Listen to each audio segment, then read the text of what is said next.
Long time coming, but it finally came that the world will soon know my name. And all of my problems and hard times almost drove me insane. But still, I had to try to maintain. I couldn't believe that it had come to this. I'm losing everything that I worked so hard to achieve. I wish I could go back and start all over again.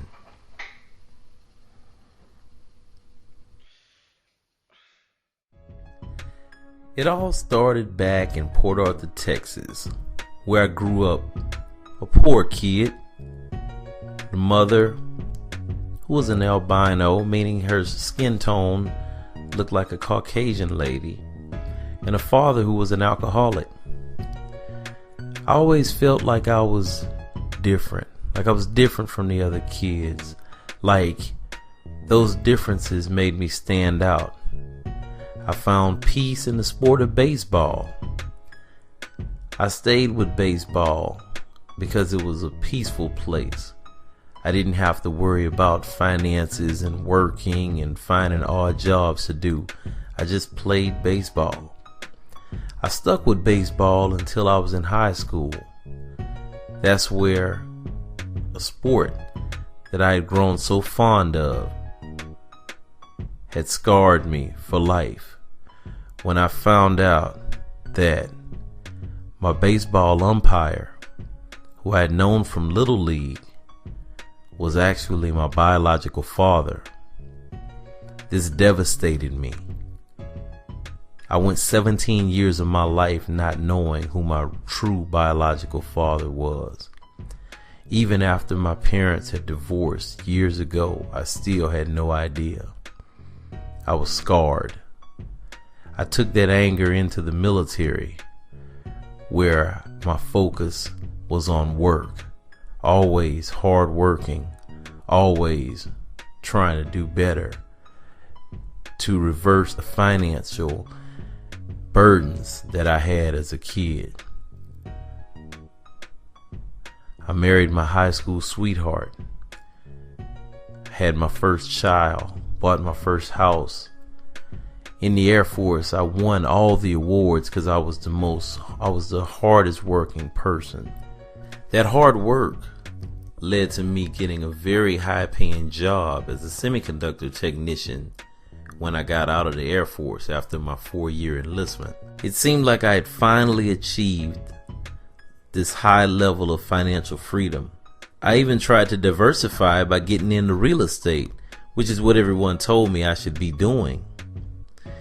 And even though a couple of the deals seemed shady, I thought at the time, if it makes money, it makes sense.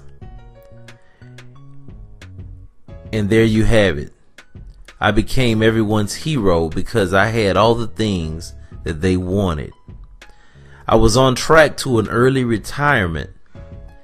And just when it seemed like I had made it, just when it seemed like my problems were all behind me, tragedy struck. The events of 9/11 were tragic, and many people lost their lives. It was a horrible, horrible tragedy for our country and for many lives. Myself being one of the people who had all my money tied into tech stocks, felt the wrath of the huge stock market crash that followed the tragedy. I couldn't believe what was happening to me. I couldn't believe that after all this time I was losing what I had worked so hard to achieve. I knew deep inside what was happening, but I wasn't ready to face it. So then, at that moment, after all I had been through, all the things that I had achieved and accomplished in life, I'm facing foreclosure, repossession, bankruptcy, having to start all over with nothing, and realized that I was right back where I had started, all by myself, no one around. And at that very moment, I had my moment of enlightenment. That moment in life when you realize that everything wasn't what it seemed. After all the time I had spent trying to acquire things and make life better for myself and the people directly around me, I had never tapped into the power inside of me. I had never tapped into my own talents. I had never once thought about what my purpose was here on this earth. My first guest is Marcus A. Parker. Hello. How you doing? How are you? Real good. Good. Real Finally good. get you on the show here. I got up off of that floor and began to get busy. I realized that for all I had accomplished, I'd never used the talent to show others how to get through the things that I had been through, to show other young people who grew up in my situation how they could become better, how they could become stronger, how they could accomplish their own dreams in their lives. And I did it. I wrote a book that became a Dallas Morning News bestseller called The Product. I even started making my own version of rap music, which I called motivational rap. And believe it or not, even though everybody laughed at first, schools, teachers, they started loving it. I even started getting recognition from local DJs who definitely liked the fact that I was making positive music and that the kids were loving it.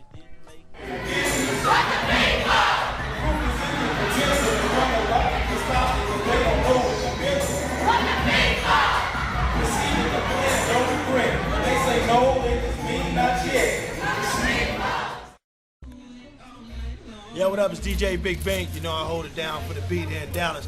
I just want to show love to the big homie Marcus, man, for keeping the positivity in hip-hop. You know, it's a lot of stuff out there, man, but he continues to get his message across in a positive way.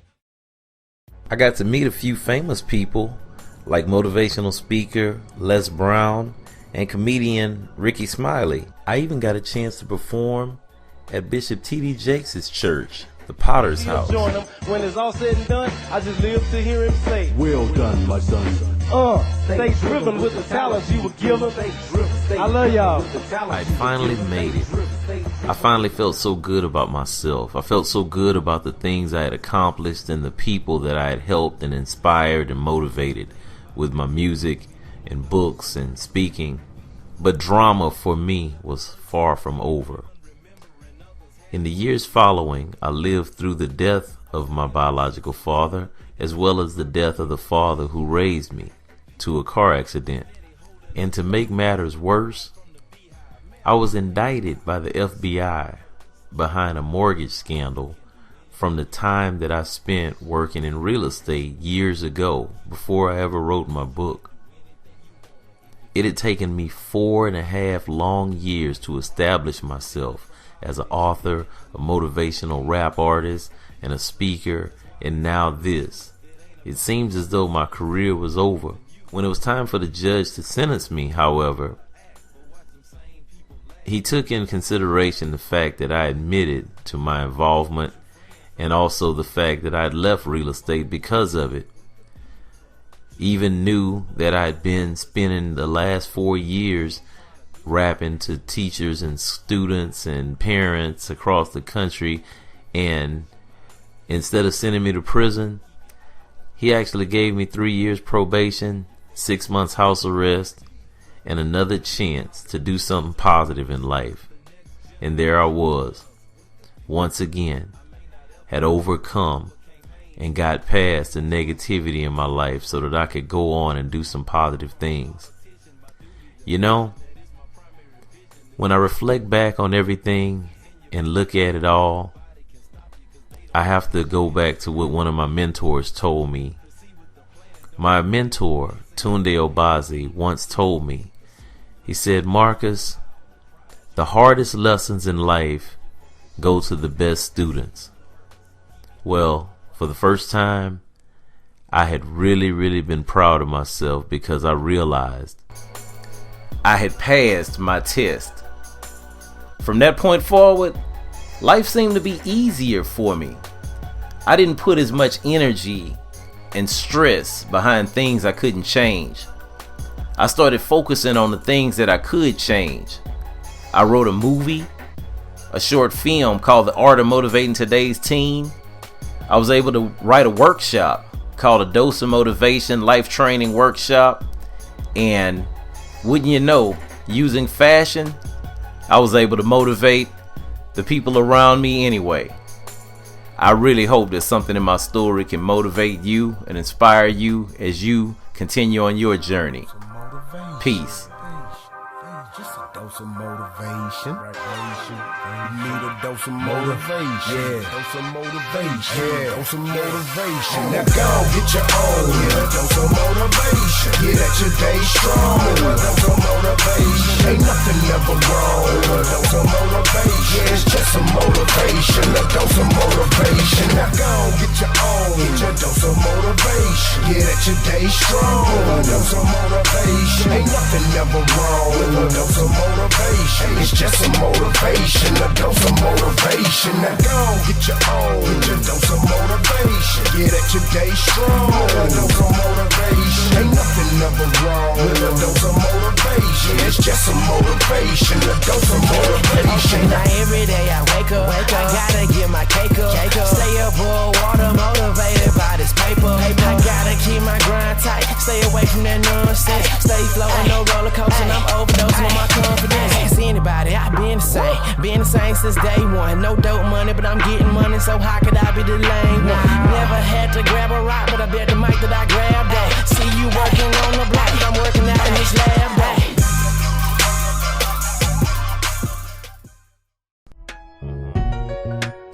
It's motivational rap, and if you never heard of it, you may think what the nerve of it is. Rapper just a curve a bit.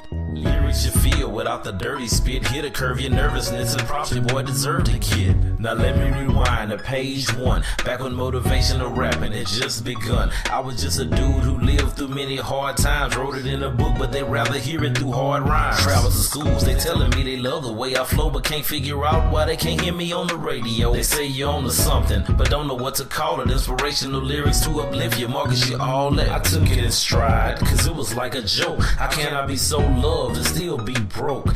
Barely getting by, but people say I'm so fly. Marcus, your music just so much better than the other guys. It started getting better. I booked a few gigs, some standing ovations, had my pockets filled up with ends. And wouldn't you know, before my progress could excite me, some bad decisions I made years ago came back to bite me. So now I'm in court telling the judge that I'm a good guy who straightened up his life. Can you let me off just this one time? I made some mistakes back in the day, I'm slanging money, but your honor, I realized I was behaving like a dummy. That's when I made a change and jumped back in my lane to encourage these youngsters not to get caught up in the game. So now I got probation with 6 months of house arrest, $500,000 to pay back, and I promise I do my best. And that's just what I'm doing, actively pursuing my purpose, never nervous, just looking forward to the day I can surface. Cause I don't need no more props, no street cred, no recognition. I'm dripping with ambition, with my focus locked on my mission. No time for no dissing, pointing fingers, or being petty, but I would love to be your favorite rapper if you would let me. I got off track, but let's get back to the fact that I don't curse in my verses, and I pray that you got my back. Long as I stay in my lane, though I may never see fame, I'm cool if the masses never screaming my name. Long as I did my part to ignite a little spark in somebody who might possibly knock it about the park. Cause it ain't about me, it's about the person I can help to take it to the next level. That's the meaning of wealth.